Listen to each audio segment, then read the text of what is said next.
Seperti apa seharusnya penyelidikan terhadap ijazah Jokowi dan apakah memang Bareskrim Polri tak berhak menetapkan keaslian ijazah Jokowi? Kita tanyakan langsung bersama narasumber kami. Sudah terhubung Profesor Muzakir, pakar hukum pidana dari UII Yogyakarta. Selamat sore, Prof. Selamat sore. Prof, langsung saja Assalamualaikum. Waalaikumsalam. Prof, kita langsung saja membahas bermula dari pernyataan dari Roy Suryo yang menyatakan bahwa yang berhak menentukan keaslian dari ijazah ini ada di pengadilan ataupun di persidangan pengadilan. Ini bagaimana, Prof? Itu tergantung materi pokok urusannya itu apa. Ya, kalau menguji keaslian ijazah itu kalau misalnya ada terbit yang lain juga ijazah, ini mana yang asli dan seterusnya, barangkali sebagian itu bisa dibawa ke pengadilan. Tapi kalau yang diuji adalah urusannya apakah ijazah ini asli dalam arti produk dari akademik yang melahirkan ijazah ini, ya, itu asli atau tidak, itu bukan di pengadilan mestinya. Ya. Karena apa? Yang menentukan, yang menerbitkan ijazah itu adalah Fakultas Kehutanan, jurusan Fakultas Kehutanan begitu. Mestinya dari Fakultas Kehutanan itulah yang dia akan menelusur proses dari awal daftar sampai terakhir seluruh kegiatan akademiknya sehingga melahirkan uji uji skripsi dan seterusnya, terus melahirkan ijazah. Ya, jadi kalau itu tiba-tiba produk ijazahnya asli atau tidak asli, kalau dalam dunia akademik dan pengalaman saya membuktikan ijazah asli dan tidak asli dalam kepala daerah itu tidak seperti itu. Ya. Jadi tetap juga yang menentukan dia penerbit ijazah itulah yang menentukan dia asli atau tidak asli. Nah, itu yang pertama. Yang kedua, kalau itu melalui kepolisian, tadi sudah dijelaskan, itu adalah tiba-tiba diumumkan itu adalah otentik, itu artinya asli gitu ya. Sesungguhnya kepolisian cukup aja menyatakan bahwa hasil yang disebut sebagai lab itu kan ujung terakhirnya kesimpulannya identik dan non identik. Kalau itu identik dengan siapa, dengan apa, dengan aslinya atau dengan yang mana gitu. Kalau dibandingkan dengan ijazah yang lain itu identik dan seterusnya, apakah caranya seperti itu? Untuk mengukur identik. Kalau sudah identik berarti dia asli, kalau sudah asli berarti tidak ada kepalsuan. Ya. Yang tadi sudah benar kalau dijelaskan, ya identik itu parameternya apa sebelahnya itu ya.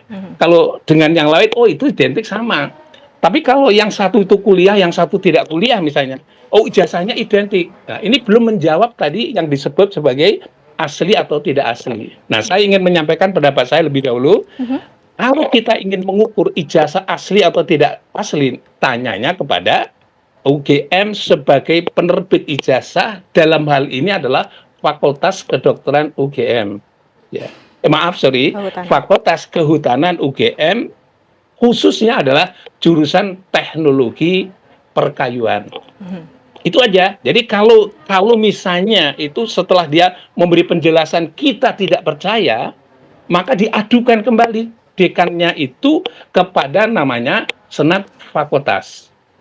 Saya ulang lagi, ini Senat Fakultas. Maka minta agar supaya Senat Fakultas menguji, karena keterangan-keterangan yang dibuat oleh dekanat itu nampaknya kurang meyakinkan dan ada unsur-unsur dugaan-dugaan yang lain, ya bisa dilaporkan kepada Senat Fakultas. Nah, Senatlah nanti akan yang membentuk tim khusus untuk melakukan verifikasi terhadap semuanya itu, termasuk di dalamnya nanti bisa mengundang ahli untuk menguji kebenaran dan ketidakbenaran itu.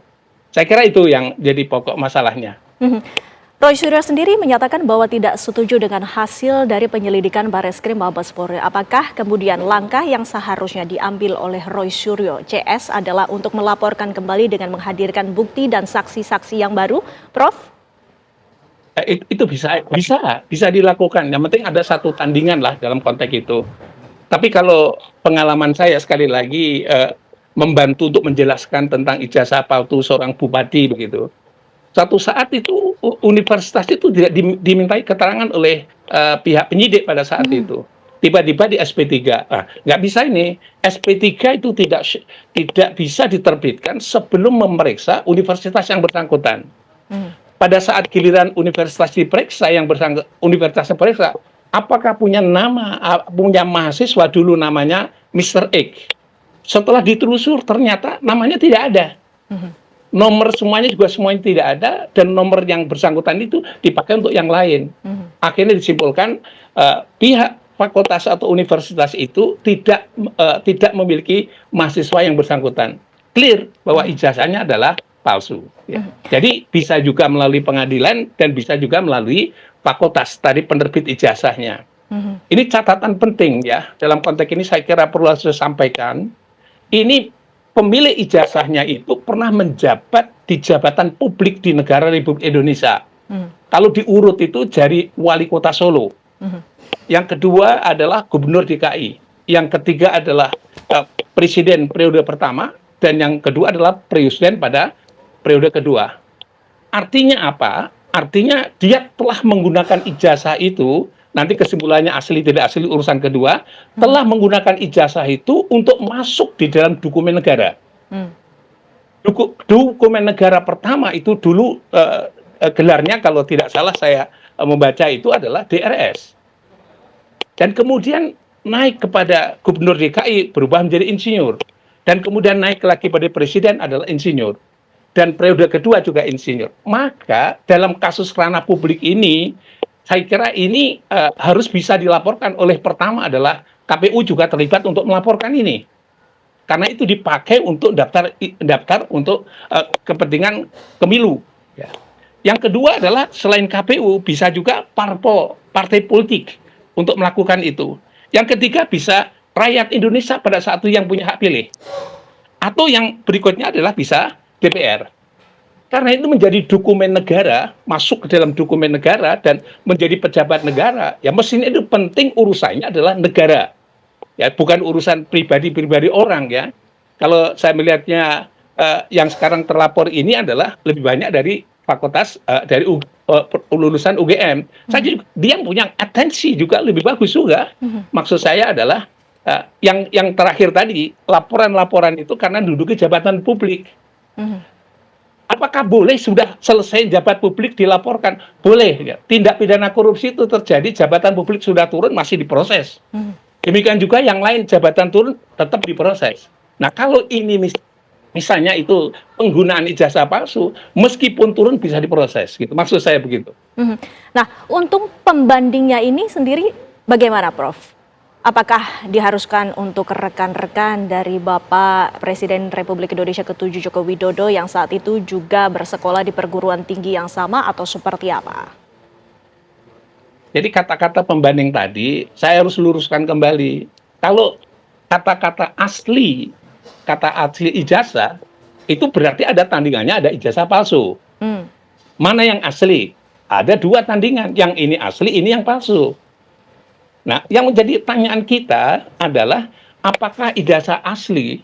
Kata asli itu dimaknai dalam konteks akademik adalah asli itu yang bersangkutan itu diterima di universitas atau fakultas yang bersangkutan. Itu yang pertama. Jadi dia akan terdaftar terregistrasi pada fakultas yang bersangkutan. Kalau tadi saya ulangi lagi, dia adalah fakultas kehutanan, jurusan teknologi kayu. Yang kedua, dia mengikuti yang disebut sebagai kegiatan akademik perkuliahan. Semester 1, semester kedua, semester ketiga, dan seterusnya. Dan juga kegiatan lain yang bersifat akademik wajib. Harus ada dokumennya. Dan yang ketiga adalah, dia harus setelah selesai kuliah itu harus menulis namanya tulisan skripsi atau tugas akhir. Ada pembimbingnya. Nanti kalau sudah selesai semua diuji, ada tanda tangan dosen pengujinya. Dan yang terakhir adalah nanti kalau sudah dinyatakan lulus, nanti akan ada tanda tangan dekannya. Ya. Jadi itu harus dilakukan. Dan sampai terakhir nanti terbitlah namanya disebut sebagai ijazah yang ditangani oleh secara resmi diterbitkan oleh fakultas yang bersangkutan.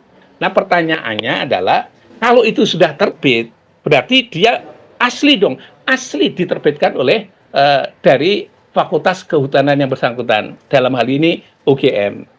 Jadi asli itu tidak bisa diuji di lab, gitu ya. Aslinya ijazah itu harus diterangkan bahwa dia adalah telah sekolah atau mengikuti studi di fakultas yang bersangkutan sampai terakhir lulus dan terbitlah ijazah. Nah pertanyaannya ijazah asli atau tidak asli itu dari mana? Ya dicek aja di dokumen UGM. Kalau dokumen Fakultas Kehutanan UGM menyatakan bahwa tak ada ijazah, ya berarti tak ada ijazah itu tak ada nama itu. Berarti itu tidak benar. Berarti itu palsu. Tapi kalau dia nanti menyatakan itu benar dan seterusnya, bahwa itu adalah ijazahnya terbit dari Fakultas Kehutanan, misalnya jurusan teknologi kayu itu benar, berarti itu adalah asli. Ya, berarti ada mahasiswa yang namanya Joko Widodo yang ada di lulusan dari Fakultas Kehutanan. Ini berarti apa? Berarti dia sudah dinyatakan bahwa memang produk lulusan dari UGM. Berarti itu ada indikasi keasliannya begitu. Jadi Prof, tidak dengan dibanding-bandingkan, ya gitu ya. Prof, UGM sendiri sudah memberikan pernyataannya bahwa menyatakan ijazah dari Joko Widodo ini adalah asli. Apakah itu sudah cukup untuk memberikan pernyataan bahwa ijazah tersebut adalah keasliannya terbukti? Nah, kita bertanya tadi, saya sampaikan, apakah pernyataan yang dibuat oleh Dekanat Fakultas Kehutanan itu bisa dijamin kebenarannya? Kalau itu diragukan, tadi persis sama seperti yang lain tadi. Kalau itu diragukan, tolong itu nggak bisa, Dekanat nggak bisa menyelesaikan. Karena apa? Karena harus diuji. Siapa yang kompetensi menguji itu? Setiap universitas beda-beda. Pada umumnya dia diperiksa oleh Senat Fakultas, ya. Nah, Senat inilah nanti yang melakukan, membentuk tim untuk menguji keterangan-keterangan yang dibuat oleh Dekanat tadi, pimpinan fakultas itu benar atau tidak benar. Karena ini kalau itu tidak benar, maka Dekanat lah nanti yang menyimpulkan setelah dia akan menggunakan tenaga ahli atau keahlian masing-masing sesuai untuk membuktikan keterangan-keterangan yang diduga tidak benar tadi, barulah kemudian Dekanat menyimpulkan. Jadi kalau ada keraguan-raguan seperti itu, ya caranya seperti itu kalau dalam dunia akademik kampus ya. Jadi bukan karena keterangannya resmi itu mesti benar, belum tentu juga gitu. Jadi maka tadi keraguan-raguan itulah lembaganya Senat Fakultas. Begitu. Baik, terima kasih Prof. Muzakir waktunya dan juga informasinya kepada kami di Kabar Petang. Sehat selalu Prof. Selamat sore.